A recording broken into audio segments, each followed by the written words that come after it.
kitty, kitty, kitty, come kitty! Here, kitty, kitty, kitty, come kitty, come kitty, come kitty, here, kitty, come kitty, come kitty, come kitty! And now it's time for another edition of the 12th Man Fan Jam.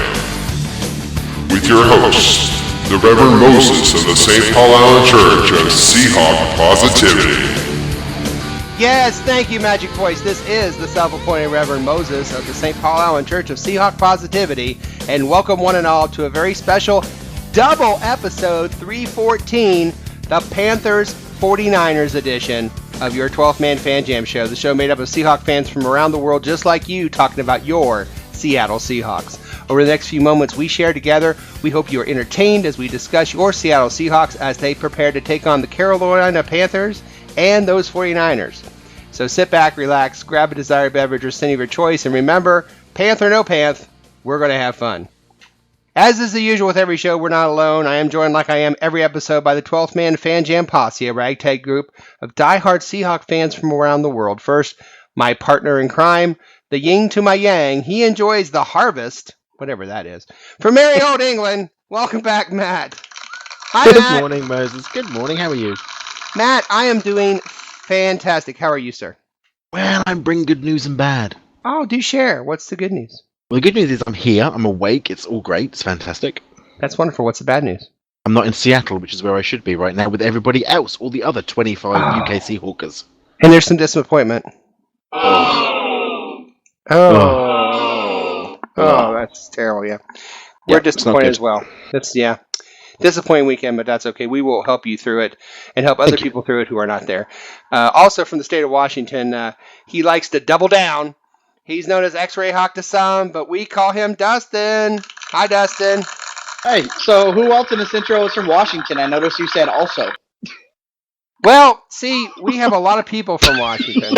And we have another guy from Washington that's usually in that slot. And we'll talk about him in a minute. But before we talk about that guy from Washington, let's talk about our man from the Hotel California. He is one cool cat, still looking for tokens as we speak. Please welcome Statsman Mark. Hi, Mark. Hey, everybody. Speaking of tokens, per usual, I was FaceTiming with my favorite webcam model, and she told me that she nearly climaxed during last week's Bengals game, but then experienced a letdown when we went limp in the fourth quarter. So, wow. And we're off. All right. Woo. She wasn't. Now, you may notice that we were missing somebody from the state of Washington, as it was so eloquently put by Dustin. That copy and paste is a bitch. Okay, so for those who are usually listening to the show, Will, of course, is sadly not here, and there are many disappointed people. Because you sound really disappointed, Moses. Yeah, they're very disappointed. But don't worry, we'll hear from him later. He is on top secret assignment, and I'd tell you about it, but of course I'd have to kill you. But we don't want to do that. And he also left a message. Now this is Will's message, so be for sure this is Will's message. I want to make that perfectly clear. Sorry guys, tell everyone I would have been there for the news, but I waited all day for Derek Coleman to give me a ride home for work, and he never showed. So, on that note, I think we will just move on. For those who have not listened before, thank you for joining us again. And for those who are listening for the first time, don't worry. We promise we will be gentle. But be careful. We might double your pleasure and double your fun.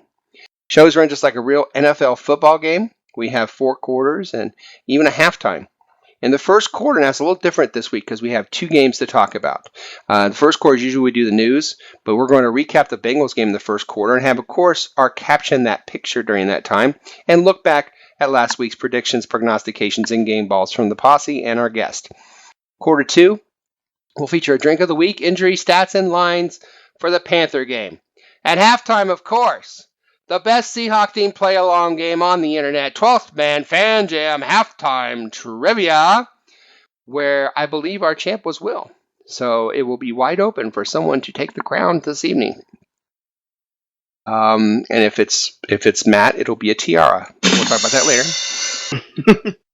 Quarter Quarter It's a good three. job. It's a good job you're in Indiana, fat boy. I tell you. Yeah. Well, bring it, buddy. You're thousands of miles away. Or am I? Ah! Yeah, I am. Quarter, Sadly, that's true. Quarter three brings us 49ers info. We'll talk about the 49er game as best as we can. Obviously, it's hard to do when you haven't played one game, talk about another game, but we'll do what we can with the 49ers game.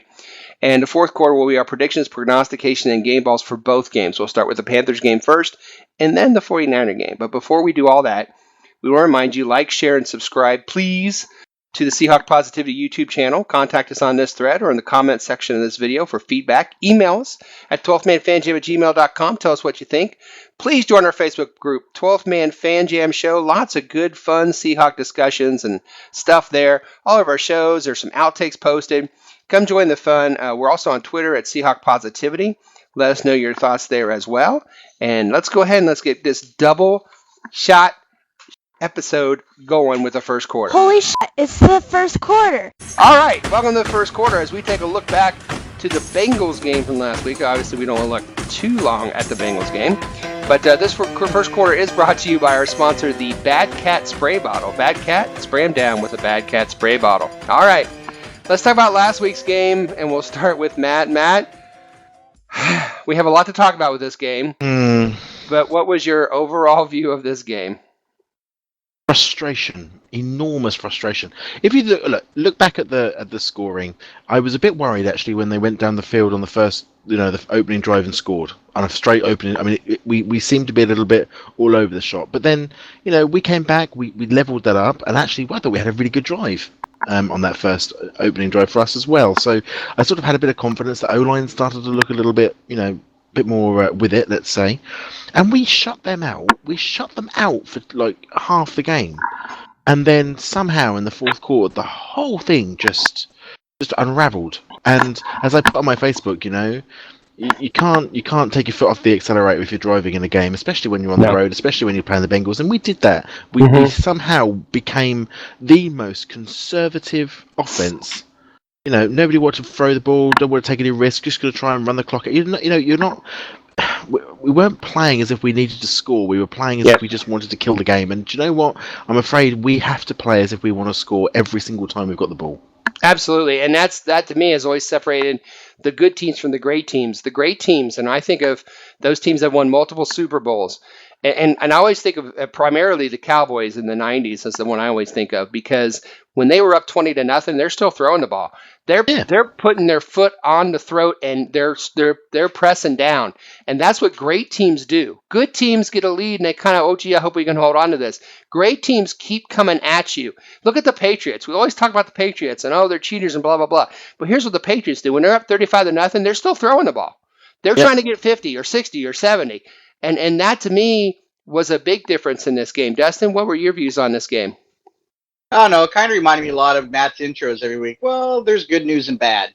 The good news was the defense got turnovers. The defense scored. That was great.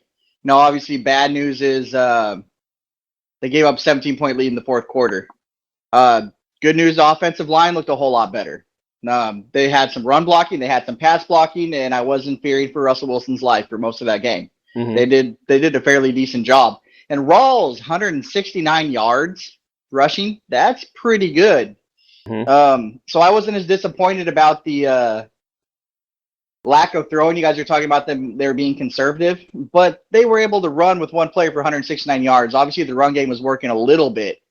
So it was unfortunate that they gave the lead up in the fourth quarter. I'm getting tired of having fourth quarter leads and not finishing out games. It's getting pretty sickening.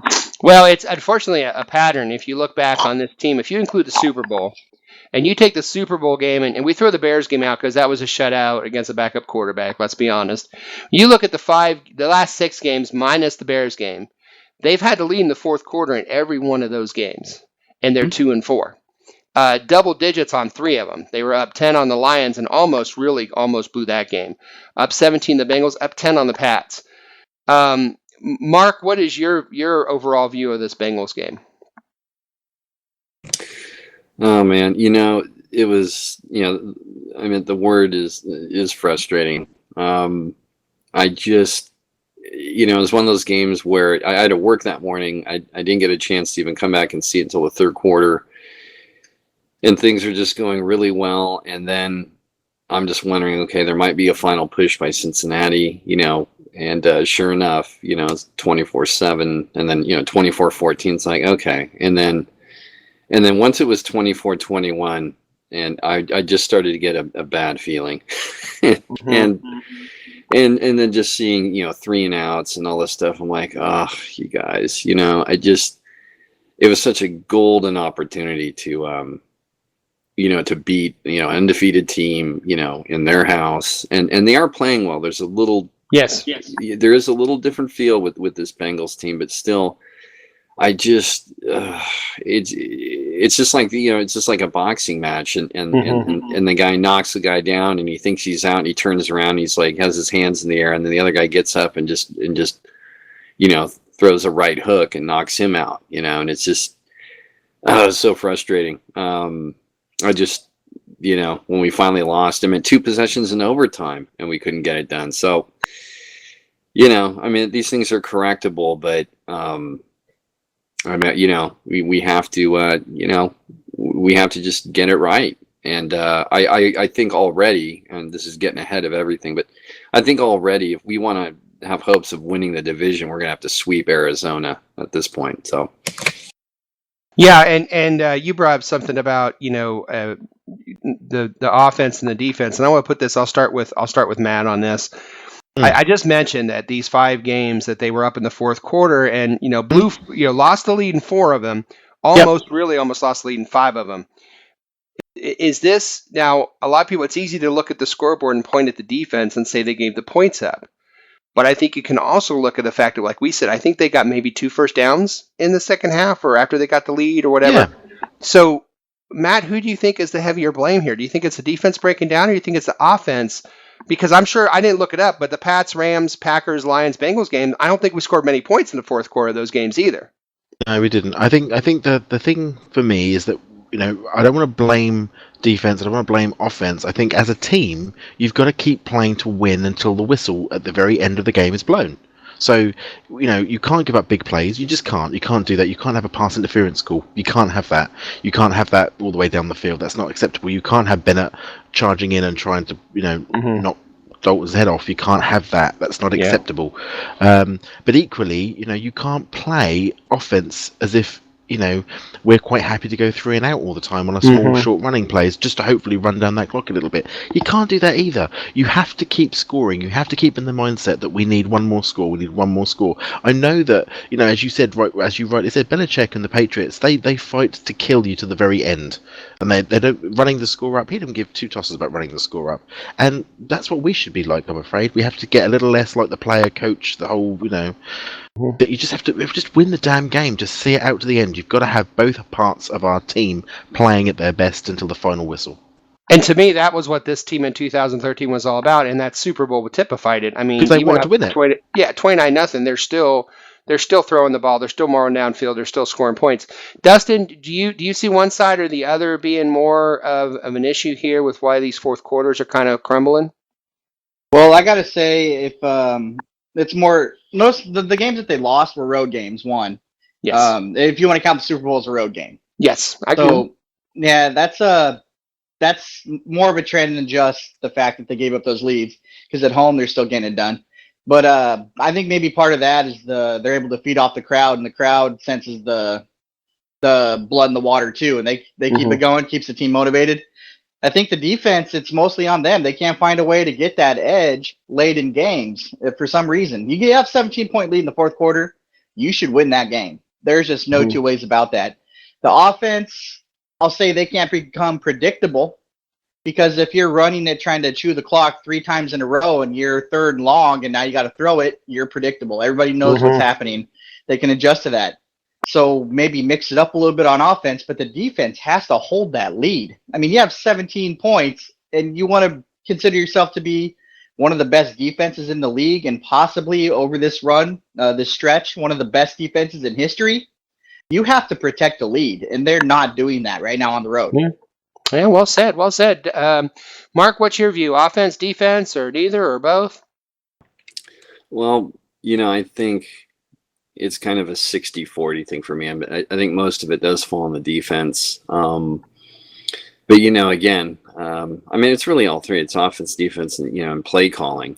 And we, the OC issue, we beaten that as much as any dead horse out there. But, it's, to me, it was just a team loss, coaching and then, offense and defense. I guess, defense shoulders just slightly more because that's our signature. But, oh, man, you just got to finish, and it takes both sides, to finish off that game. And the thing offensively, we didn't even need points in the fourth quarter. If they just get first downs, that's what's so frustrating. Yep. You don't even need a field goal or 2 scores to tie and all this. It's like a jamboree in high school football. It's like for each first down is like the equivalent of a point. And when you only manage a couple, it was an absolute killer. And this reminded me of Seahawks past. This reminded me of like out of 7 wins we might have in a year, one of the losses, way back when would be, we're up big against a team that's playing really well, and we find a way to snatch defeat out of the jaws of victory. It was like it just reminded me so much of Seahawks football from years ago, and not this particular team. So, tough break. Yeah, exactly. And this was a team I always said to beat them, you have to play 60 minutes because they're going to play 60 minutes. But recently, I'm not sure that if they got to the 60-minute mark. Before we move on, I want to say one thing. People are, they're 2-3. What's wrong with the Seahawks? What's wrong with the Seahawks? What's wrong with the Seahawks? Not a daggone thing. I will take the Pepsi challenge with anybody out there and any of the 31 other NFL teams. You give them this schedule. You say, okay, opening day, you're going to go to a division rival who's beaten you 2 out of 3 times at home, and you're going to be their home opener. Now that is a heck of a task to take on. That's game 1. Nearly beat them. Nearly won. Yeah, right. Game 2, you're going to go to Lambeau and be Green Bay's home opener on national television. Okay? Take that one. Then, your other third home road game, you're going to go on the road to a team that has the number 2 offense in the NFL, and they're home and they're undefeated. Now, I'll tell you right now, I don't think anybody can take any 31 teams in this league and take that challenge. And we had the lead on all 3 of them, and we took 2 of them to overtime. So what's wrong with this team? Not a daggone thing. It has been an absolutely brutal 3 road games. And I let anybody else take their team through that and see if they can even win a game on that schedule. Maybe 1, maybe. But we had 2 of them to overtime, and we actually had to lead in the fourth quarter on all 3 of them. So I don't think there's anything wrong with this team. It's been an absolute brutal schedule. It lightens up a little bit. Not much, obviously. The undefeated Panthers come home to our home. But I think all in all, this team is in good shape. And there's a good chance right now, as we stand here and record this, that this team could be 4-3 next week at this time. But first things first, we got to get through the other teams. And before we do that, we do want to take a final look back on this game with Caption That Picture.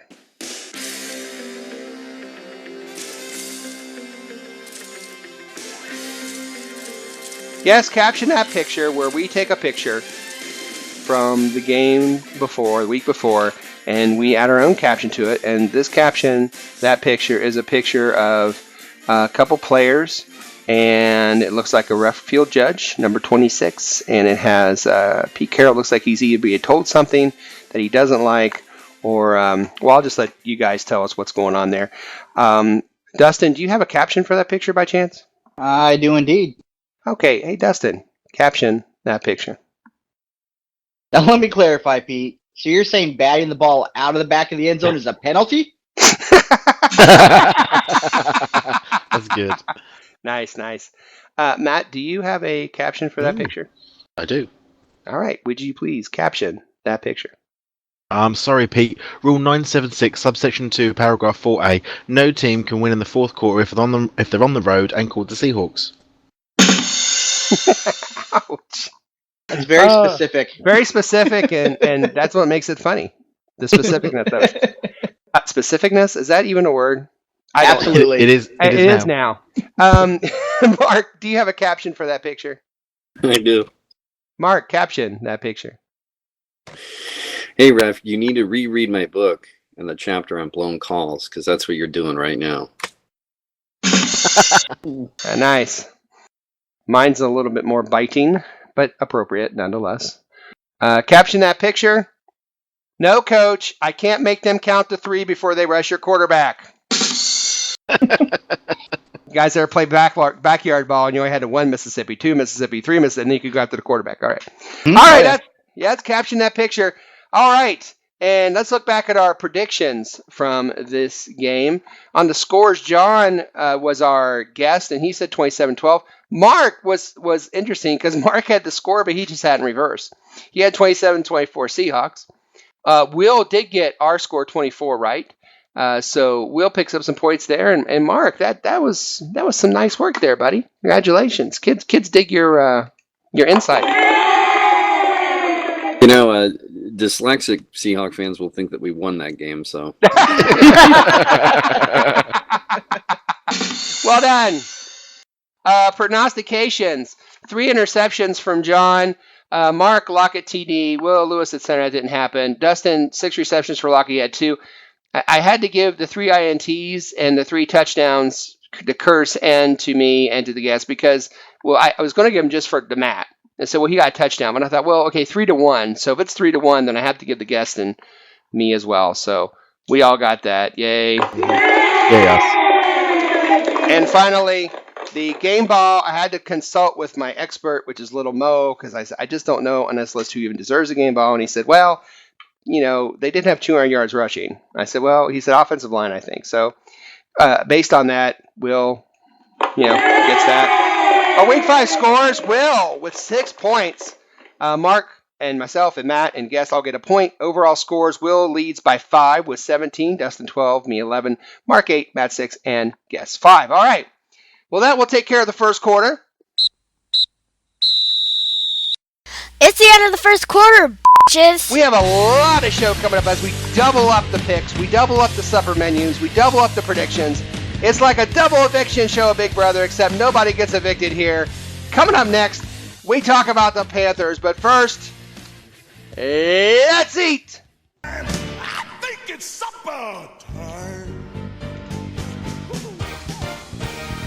And now it's time to see what the Reverend Moses has on his menu for this week's game. Moses, what's cooking? Yes, this is your self-appointed Reverend Moses of the St. Paul Allen Church Seahawk Positivity.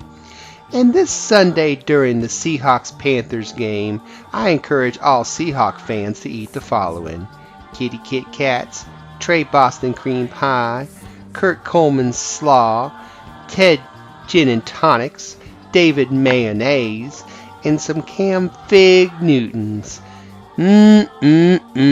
Bon appetit.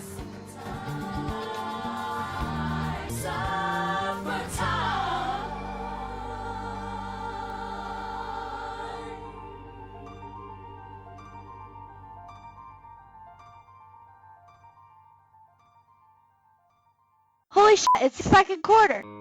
Yes, welcome to the second quarter of episode 314 of your 12-Man Fan Jam Show, the Pie episode of your 12-Man Fan Jam Show. I am your self-appointed Reverend Moses of the St. Paul Allen Church of Seahawk Positivity. And the second quarter is brought to you by our sponsor, the Cam Newton Hearing Aids. Can you hear us now, Cam? Hey, we've had supper for the Panthers, and now it's time for our drink of the week.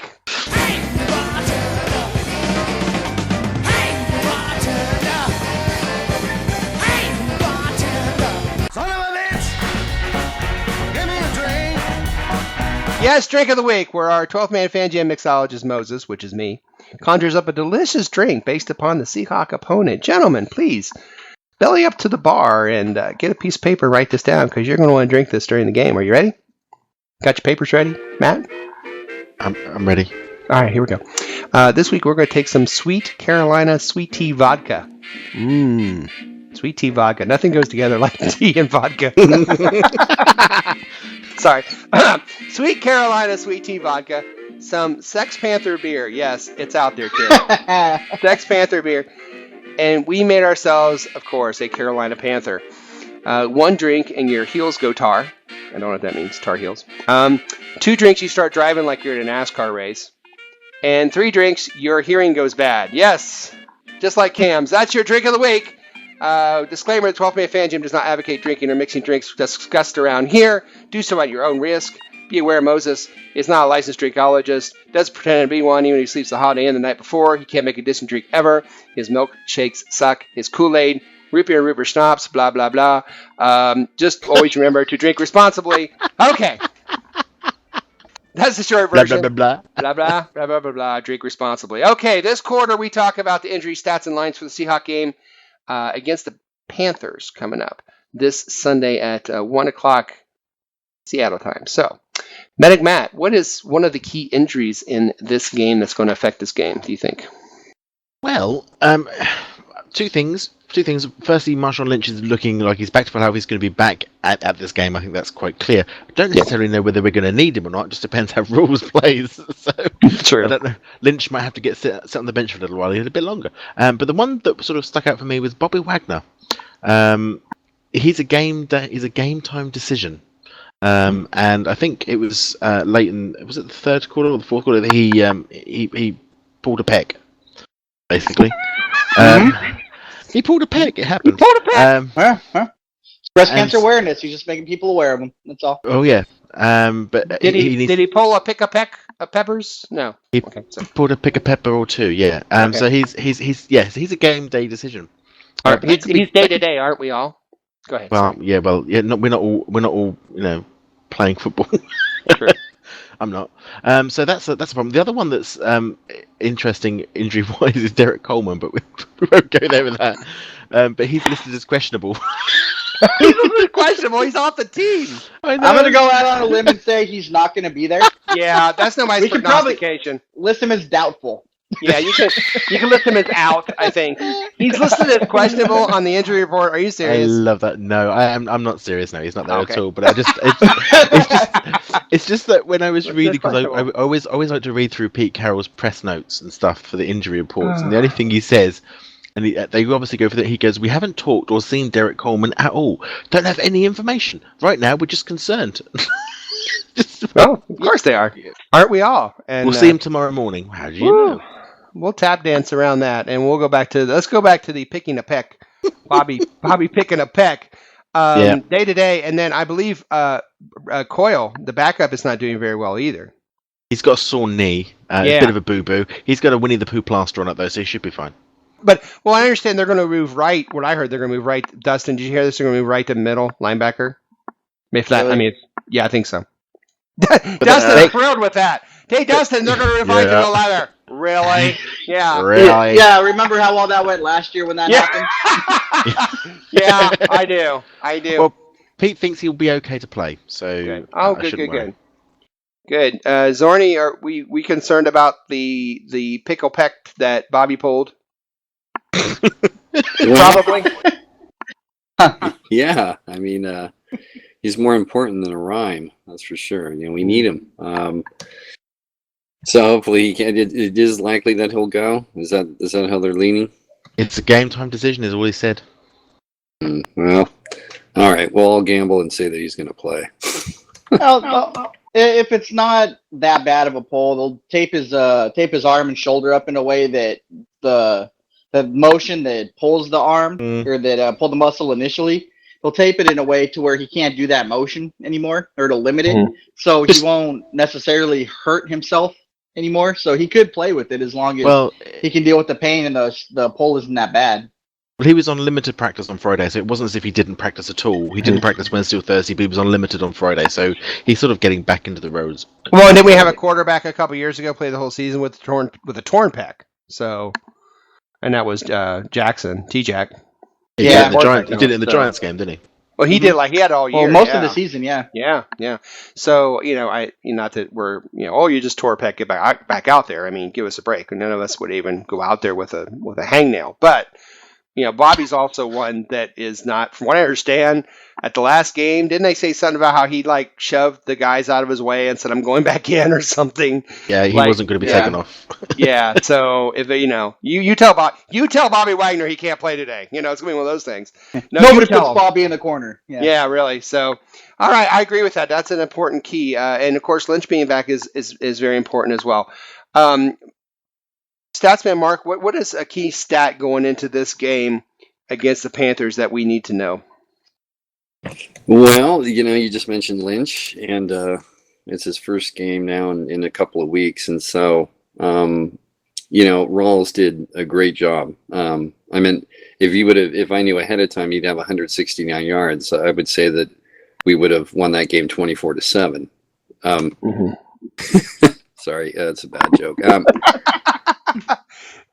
Anyway, so Lynch, I would say, I'm really curious how many carries and how many yards per carry Lynch ends up with, because we need to get him going. Rawls has, had a game, but Lynch has had a stellar career, and so we need to get him rolling, and anything to help this offense, and anything really to help time of possession, and just keep Carolina and keep their defense on the field and limit their offense. And so I'd say Lynch yards.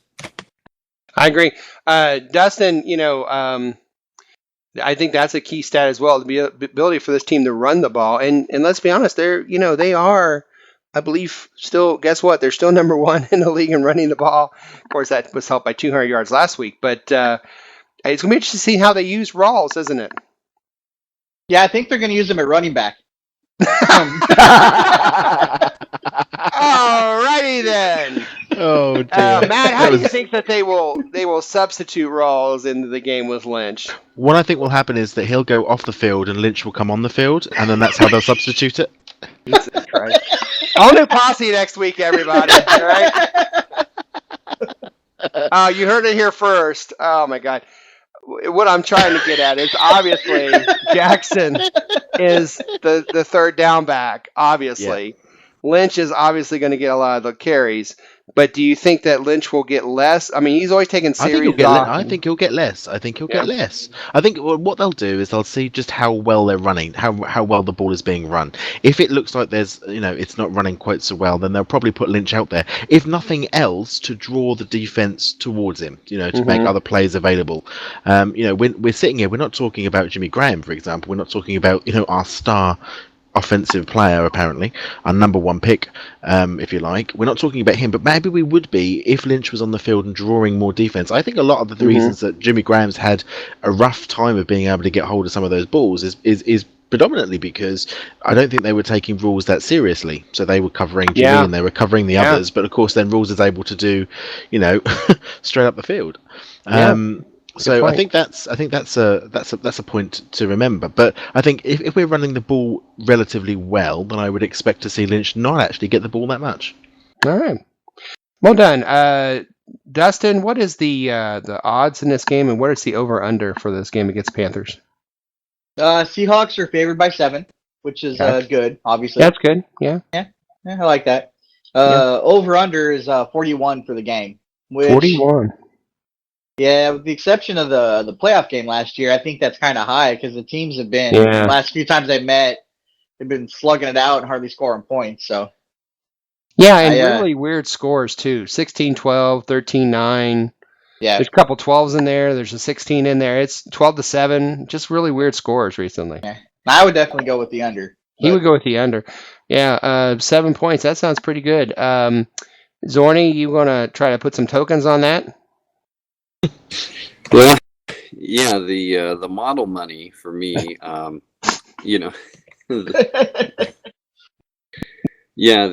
kitty money, I would say would be over. Yeah. Okay. We want to remind you, of course, that the 12th Man Fan Jam show does not endorse betting or on anything at any time. These numbers have been presented for entertainment purposes only. Please don't take these numbers or anything we say on this show seriously, ever in your entire life. All right. Thank you all so very much. Let's go ahead and go to halftime. Holy shit, it's halftime. All right, it's time to get ready for the best Seahawk themed trivia show on the internet that you, the listener and viewer, can play along with. Don't miss another can't-miss edition of the 12th Man Fan Jam Halftime Trivia Show coming up next.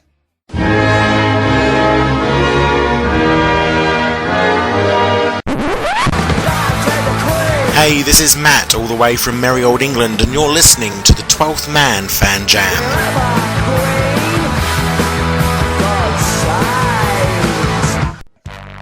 Yes, it's halftime, and welcome to another fun-filled edition of the best play-along Seahawk-themed trivia game show on the internet. It's time for 12th Man Fan Jam Halftime Trivia with your host, the self-appointed Reverend Moses of the St. Paul Allen Church of Seahawk Positivity. Yes, thank you, me, and welcome to 12th Man Fan Jam Show Halftime Trivia, the game where you, the listener, and the viewer can play along with the posse while I subject them to trivia questions based on the Seahawk opponent. This week, our contestants are the posse themselves, of course. That is Matt, that is Mark, and that is Dustin. And here are the rules. So here's how the trivia game works. There will be 2 rounds of questions. Each contestant answers 1 question each round. If they get it correct, they get 1 point. After 2 rounds of questions, there will be a final trivia question worth 2 points. If there's a tie after that, then the tied players go on to a special secret overtime question where the winner becomes reigning 12th Man Fan Jam Trivia Champion and gets to have a special 60-second rant between the first and second quarter of the very next episode of the 12th Man Fan Jam Show. As an added bonus to those listeners on the Seahawk Positivity YouTube channel, the questions and possible answers will be displayed on your screen, so you, the viewer and listener, can play along as well if you wish. If you'd like to play along, please let us know how you did on the questions. Remember, there's no Googling, no phone a friend, and please, no wagering. However, there is a lifeline for each of the contestants. Before the taping of this show, my 2 charming Seahawk fan children, Mosette and Little Mo, did take this quiz. And if the contestants want to know what the kids said, they may ask that only once during the entire game show and only during the first 2 rounds. Now let's get ready to play 12th Man Fan Jam Trivia. Okay, the rules have been laid out, so let's pick questions. The first topic is, of course, Panthers and Seahawks, and we will go with Matt. Matt, question 1, 2, 3, or 4? 1, please. That goes with 1. Dustin, 1, 2, 3, or 4, please? I'm also going to go with 1.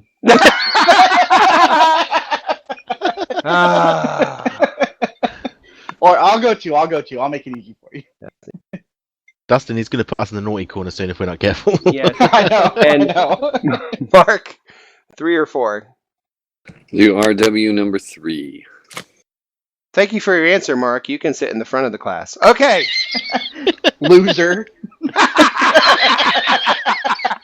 All right, Matt, here you go. Hey, 1 is the loneliest number. Yeah, I was going to say. Oh, see? He's such a suck-up. All right. Matt, here you go. I hope you don't get it right. Are you ready? I mean, good luck. Bastard. All right, Matt, number 1, Panthers trivia. Here we go. Yeah. How many regular season games have the Carolina Panthers played in Seattle? Now, it's regular season. How many regular season games have the Panthers played in Seattle? Is that 2, 4, or 6? And you know what you get? You get some Morgan, baby. How many regular season games have the Carolina Panthers played in Seattle? 2, 4, or 6? Well, I know the last 3 we played at theirs.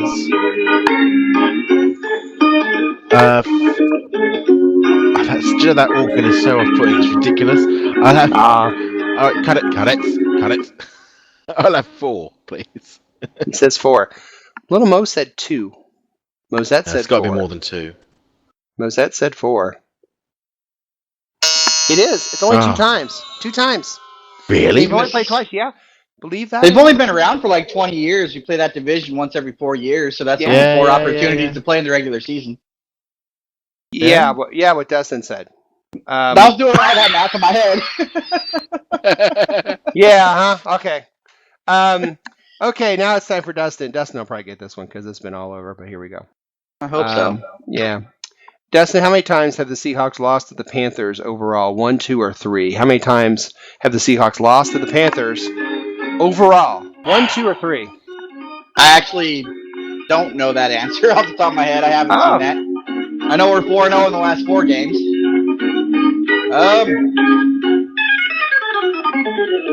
I'll say 1.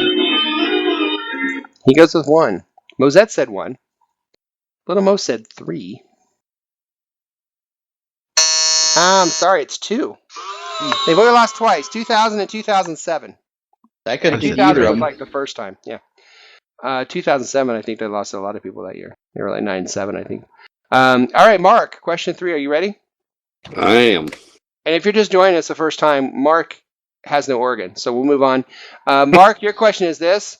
The first time the Carolina Panthers played in the Seahawks in Seattle, how many touchdowns did Shaun Alexander have in that game? 1, 2, or 3? How many touchdowns did Shaun Alexander have against the Panthers the first time the Panthers played the Seahawks in Seattle? 1, 2, or 3? Who's Shaun Alexander? Well, he was a running back, and I think he wore number, I don't know. Was it 12? No, it wasn't 12. I don't know. Yeah, and then they retired it. Yeah. I believe it was 37. Oh, yeah. Yes, of course. Let's see. Oh, boy. You know what? We're going to give him very much the benefit of the doubt here, and I will say 3 touchdowns for SA. 3 touchdowns for Shaun Alexander. Little Mo said 3 also. But you're all wrong. It was 2. Oh. It was 2. Guys, we suck today. Yeah, we do. Well, I mean, question. what were the odds that back-to-back answers were 2? So, I hate, who knew? Actually, all 3 of those answers were 2.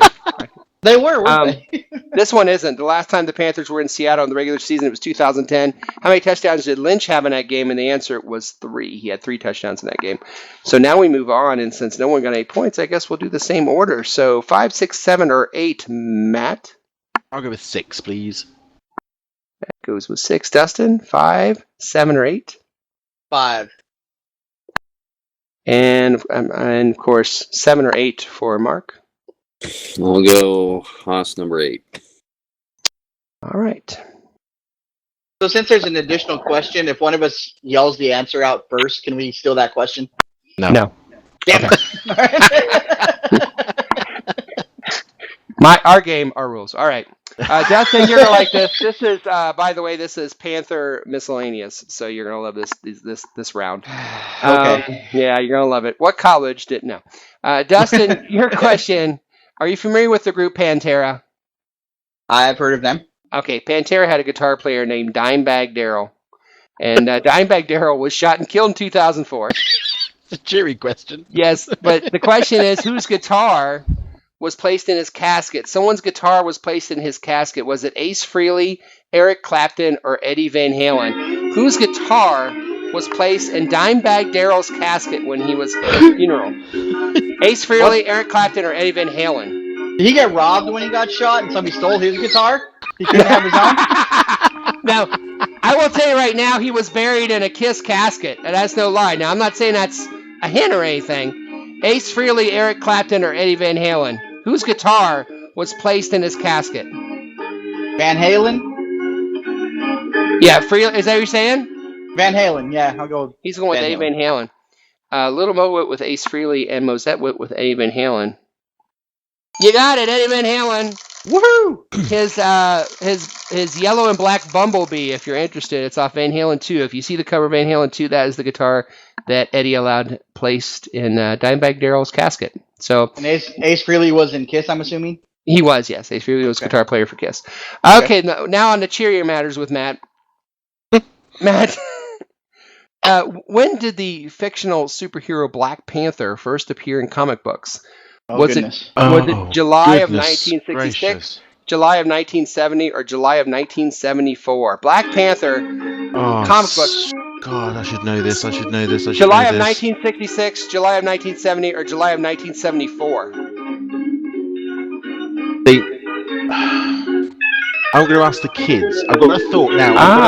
I've got a thought now. They're not. This is going to be way before their time. Yeah. But I've got a thought. I just want to see what they think. And my kids don't read, so that's what. No, I'm kidding. No, I'm kidding. But they watch Avengers movies. Avengers movies now. Okay, Little Mo said July of 1966, and Mosette said July of 1970.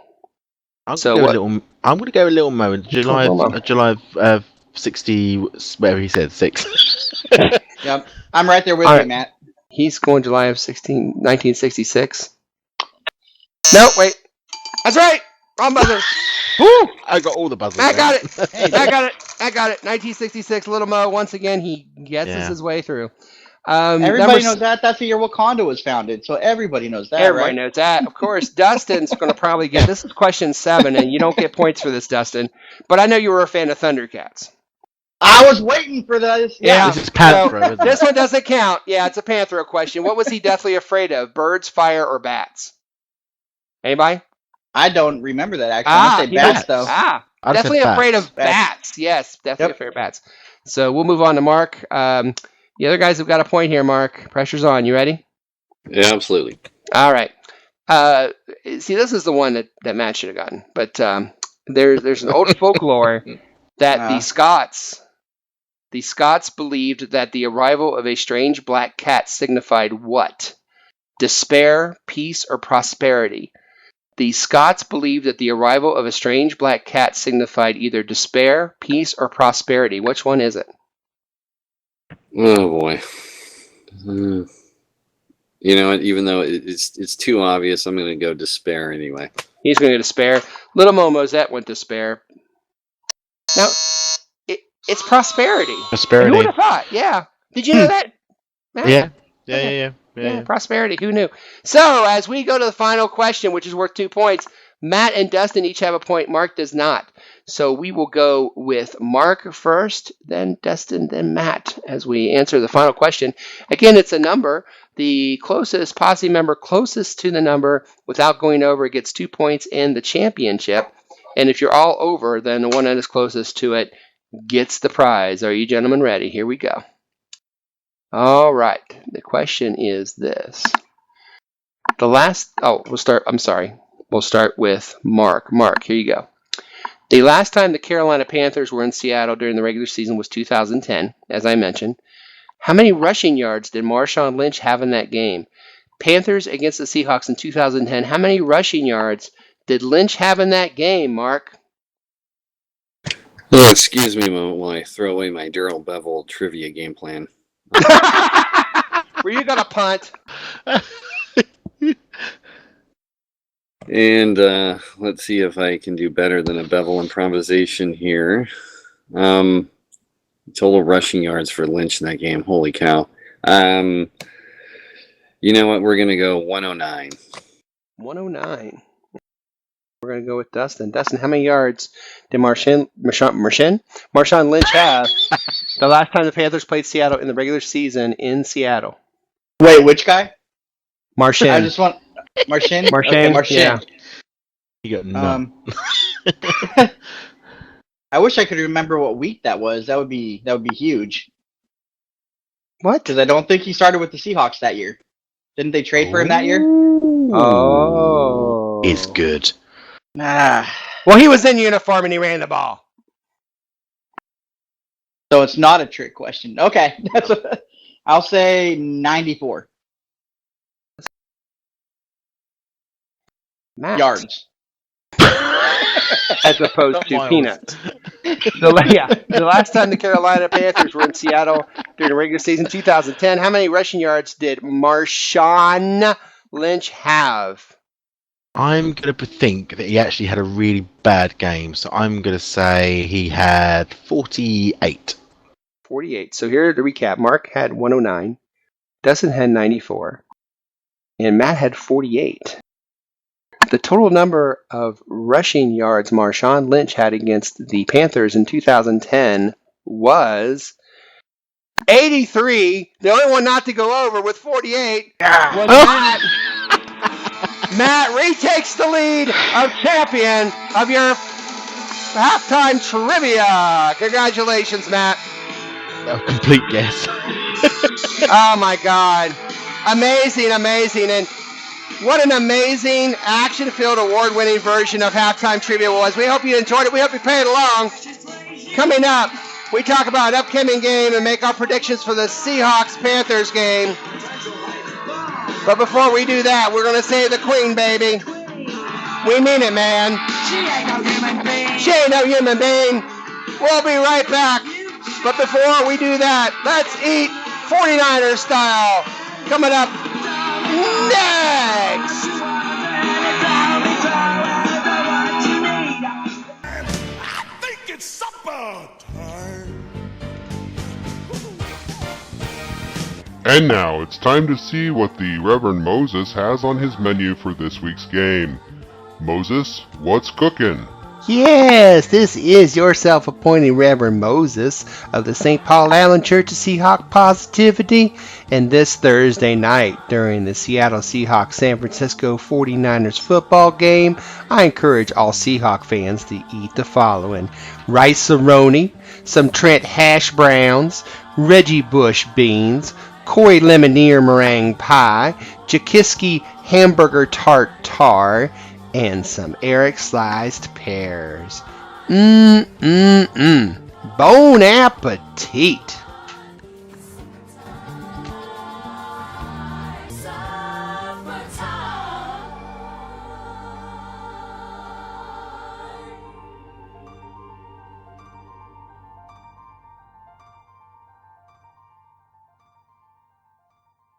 Holy shit, it's the third quarter. Yes, welcome to the second half of a very special double episode 314 of your 12th Man Fan Jam show. I am your self-appointed Reverend Moses of the St. Paul Allen Church of Seahawk Positivity, and the third quarter is brought to you by our sponsor, the Colin Kaepernick Pick 6 Lottery. Always pick 6 with Colin Kaepernick. Hey! It's time for another Drink of the Week.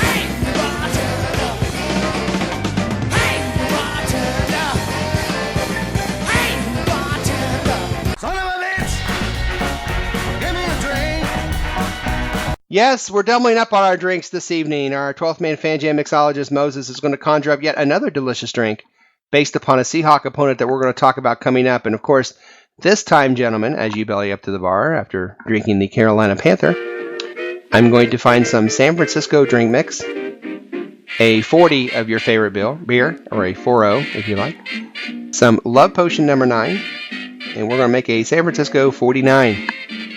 All right. San Francisco 49er. One drink. You want to call everyone from Montana Joe. On 2 drinks, you start craving rice-a-roni. And after 3 drinks of a San Francisco 49er, you think it's still the 1980s. And you rule, baby! You rule! All right. That's another drink of the week. Disclaimer, blah, blah, blah. Drink responsibly. Okay. This quarter... We talk about the upcoming Thursday night game against the 49ers, but before we do, a little bit of history. 1976, Matt, do you know what song hit number 1 in 1976 on the American pop charts? Of course you don't! Whoa. I bet Mark knows this song. Disco Duck, baby! That's right. Don't say you don't learn anything on this show, because there it is, Disco Duck. Disco Duck was number 1 in 1976 on this date. And you didn't think you were going to learn anything. All right. Speaking of Disco Ducks, we're going to talk about this 49er team. It's hard to talk about a game when you haven't played the game before it, but we're going to do our best. And we're going to start with Matt, if he can control himself after Disco Ducking. Matt, what do you think is one key, and it's hard to say, what do you think is the key to beating the 49ers on Thursday? I think we've got to get more points than they get. I think that's... Thank you! I think that's it, really. More insight. Because if you don't get more points than the other team, you can't win. That's right. No, Well, it hurts your chances. Yeah. It's a chance. Originally, I said you just got to turn up, but I think really, if you want the truth, I think we've got to be able to lock Kaepernick out, because I think he's going to be starting to get desperate by this point. He's going to be running. He's going to be trying to do everything, because we know that he's not Russell Wilson, because Clay Matthews very, very kindly pointed that out to us.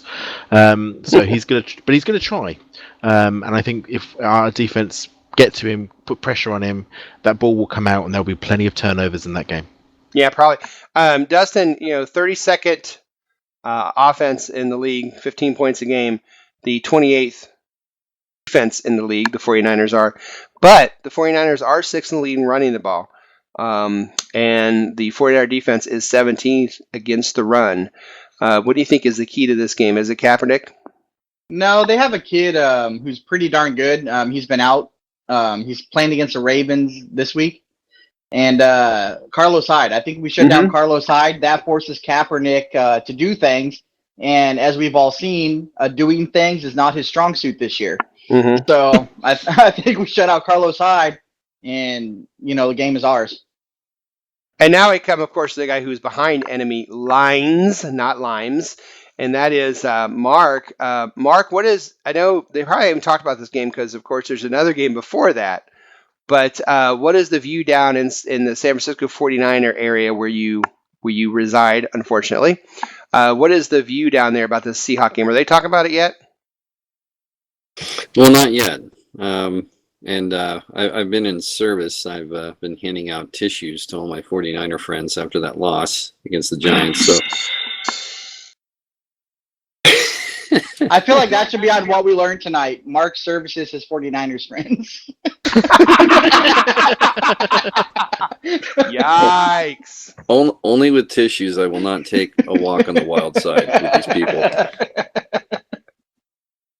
And I also thank them because the seventh game, the clinching game for me to win my $100 was the Giants -2, which they covered. So I was grateful for that. Okay, boy, my jokes are flatter than the Seahawk offense in the fourth quarter. We're afraid to laugh because of the feedback. Hey, what the hell happened in that game? Because I was watching it. And I saw the 49ers intercept the ball with, a minute to go? And I thought, oh, well, this game's over. Turned it off. 2 minutes later, I looked down and my Facebook is exploding with, oh, my God, what a game. And I turn it back and the Giants have won. And I have no idea what happened. Well, the Giants won. Yeah, they got more points than the 49ers. Dang, God, what a great strategy. I mean, of course, they ruled it an interception. What I heard, then of course it was an incomplete pass, and that was definitely the case. And then with 15 seconds left or so, the Giants threw it to somebody I haven't even heard of and won. But anyway, okay, now so the stat. Okay, this is taking me a whole quarter. Anyway, the 49er pass defense has given up, I think, about 1,100 yards in 3 losses. And so my stat for this game against the Niners is going to be Russell Wilson passing yards because I think he'll get his first 300-yard game. Nice. Very nice. We'll talk about your prognostications later. But the kids don't like that? Well, the kids always dig that, but I got to wake them up. Hey, kids, wake up! All right. Stop passing the NyQuil around. Okay. I think the key to this game is number 7, and I think Kaepernick he's going to be home. I think they want this game very badly. I was not too long ago where I was in this spot, not necessarily this bad, but I was thinking, man, if the Seahawks can just win one game all year, I want it to be the Rams game. And so I'm sure they're going, if we can just win one game this year, it's got to be this one. It's got to be against the Seahawks at home, national television, and embarrass those guys. I'm sure they're going to be playing better than they played all year. Carlos Hyde is certainly a very good running back. They've still got some good defensive names out there, but you have to get a score sheet to watch these guys because they've lost so many people. But I think Kaepernick is going to force some things as well. I think he wants to pick on some people he shouldn't have. But we'll talk more about that coming up at the predictions. So, and speaking of that, let's go ahead and get ready for those predictions. It's the end of the third quarter, bitches. Yes, that's the end of the third quarter. Coming up next, predictions, prognostications, and game balls for the incoming games between the Seahawks and the Panthers, and also a bonus set of predictions for the Thursday night game coming up next week between the Seahawks and the 49ers. Right after this station identification, remember you're listening and watching the 12th Man Fan Jam. Double your pleasure, double your fun. We'll be right back. You're listening to the 12th Man Fan Jam. 49er fans need not apply. And now it's time for the fourth quarter of the 12th Man Fan Jam. Here to lead us through the final quarter is once again our host, the self-appointed Reverend Moses of the St. Paul Allen Church of Seahawk, positivity. Yes, welcome to the fourth quarter of your double dip edition of your 12th Man Fan Jam show. I am your self-appointed Reverend Moses of the St. Paul Island Church of Seahawk Positivity, and it's time for our predictions, our prognostications, and game balls for the Seahawks-Panthers game and the Seahawks-49er game. But first, we'll talk with the Seahawks-Panthers game. We will be keeping score on how well our predictions are this year. Of course, the scoring will be this. If you win the game ball, you get 3 points. If your prognostication hits, you get 3 points. If none, the closest one gets a point. Predictions on the button get 5 points. If you get one team's total score correctly, that's 3 points. And if there's none of that, whoever gets the closest gets a point. Once again, our overall scores: Will leads 17-12 over Dustin. And then Moses, Mark, Matt, and the rest, as they say on Gilligan's Island. Before we do our guest predictor, however, I believe that Dustin has some fun Panther facts for us. Dustin, what do you have for us? All right, well, I don't know how well you guys know about Panthers, but let me school you a little bit here. Please. Panthers are very territorial animals, the males in particular, which is why Bank of America Stadium has a very distinct smell.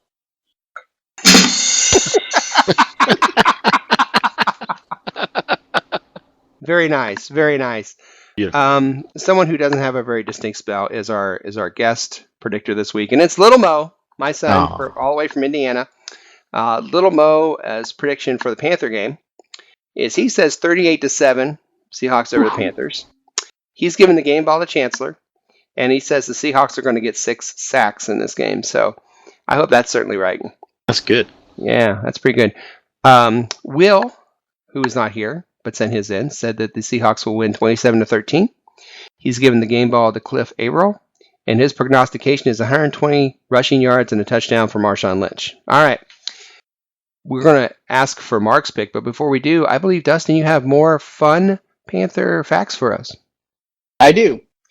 I don't know if you guys realize this or not, but the Panther is a very solitary animal and it leads a nocturnal lifestyle, which means that Johnny Manziel was drafted by the wrong team since he loves nightlife and alienates teammates. However, I've never seen a Panther make the money sign, but that's another let's see, where are we? We are at Mark. Mark, what is your pick, game ball, and prognostication for the Panthers game? Well, let's see. I'm going to go 27-20 Seahawks. And prognostication, I'm going to say that Michael Bennett will have 3 penalties and a strip sack with a fumble. 3 penalties. He's really going out on a limb here. Only 3 penalties, but also a sack with a fumble. Gotcha. Doesn't Michael Bennett start every game with 3 penalties regardless? Yeah. I think so. It's like the home team gets 3 points. Michael Bennett gets 3 penalties. It's just... And what is usually game ball? Let's see. The game ball will go to Sherman. All right. Okay, and next we have, before we do Dustin, do you have any more wonderful, fun Panther facts? I do. Please share. I will. The lifespan of a Panther is 12 to 15 years, which is why Jared Allen will not be playing in this game. Beautiful. Oh, very well done, Dustin. Do you have a pick, prognostication, and a game ball for this game? I do. I think the Seahawks are going to win. I think the score is going to be 17-10. And I do believe that Russell Wilson will rush for 100 yards in this one. Yards rushing, okay. And who is your game ball? Gotta be Russell. All right. Very good. Do you have any more fun Panther facts for us? I have one more. Oh, if you'd like to hear it. Yes, please share. All right. The average length of an adult panther is between 43 and 75 inches. Ironically enough, 43 to 75 inches is also the effective range of a Cam Newton throw against a Legion of Boom. These have been spectacular. Thank well you, done. sir. Yeah, it's well done indeed. Matthew, what do you got for us? Okay, I think Seahawks will win this game. I think it'll be 24-10. All right. And My prognostication is Marshawn will run for 108 yards, and Wow. he will have 2 touchdowns. And the game ball will go to Lynch. Well done. Well, my turn. The Panthers haven't won in Seattle since, well, they've never won in Seattle. This, coupled with Cam's wise move of calling out the 12s in a big game for the Seahawks, makes it a rather difficult day for the Kitty Cats. These teams always combine for weird scores, so look for an odd score here. Also look for the return of Beast Mode to be a huge lift to the entire team. I'm going to do it. Jimmy Graham's getting my game ball, daggone it. He's going to catch 2 touchdowns. That's my game ball, and that's my prognostication. It's going to happen. Watch another strange score as the Seahawks win by a score of Seahawks 32, Panthers 16. All right.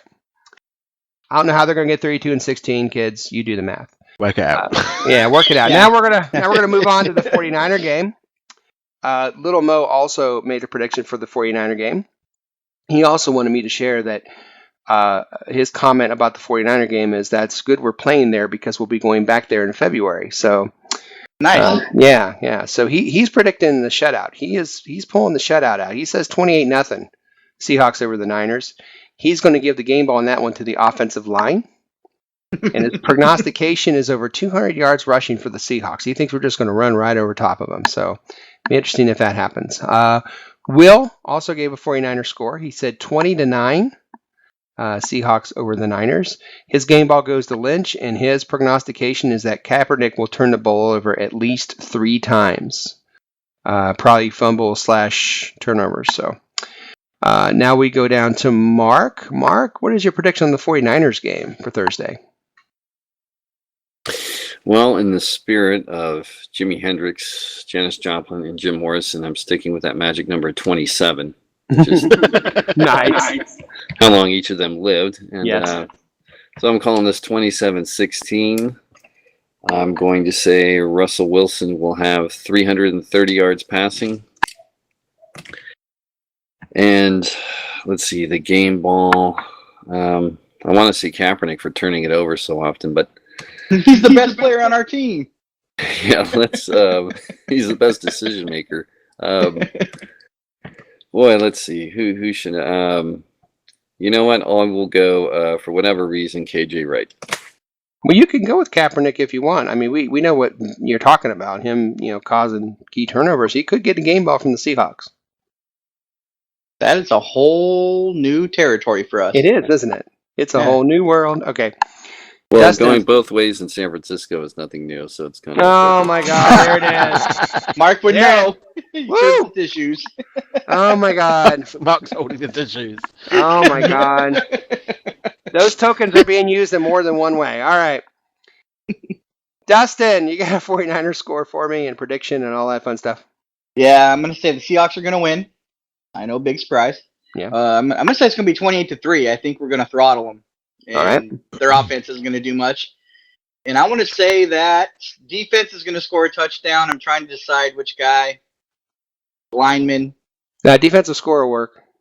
Nah, I want to say Frank Clark scores a touchdown though. He had that one taken from him. He had that one taken from him earlier this year. Ooh, In the end wow. zone. Oh my. Oh my. And who's your game ball going to? Well, if they're going to be held to 3 points, I'm going to have to say it's a defensive player, and I'll give it to Earl. Phone home. Okay. Matthew, what you got? I've got a fun fact about 49ers. Do share. Awesome. The San Francisco 49ers are crap. That's it. That's it. That's Good it. night, That's everybody. Oh, the only was fact fun. you need. That's the only fact you need. that's what you need. Is that crap with a K? That's Kaepernick. Crapper pick. They're crapping it. 49ers, score-wise, we're going to win, I think. Seahawks 27, 49ers 12. And Pronunciation?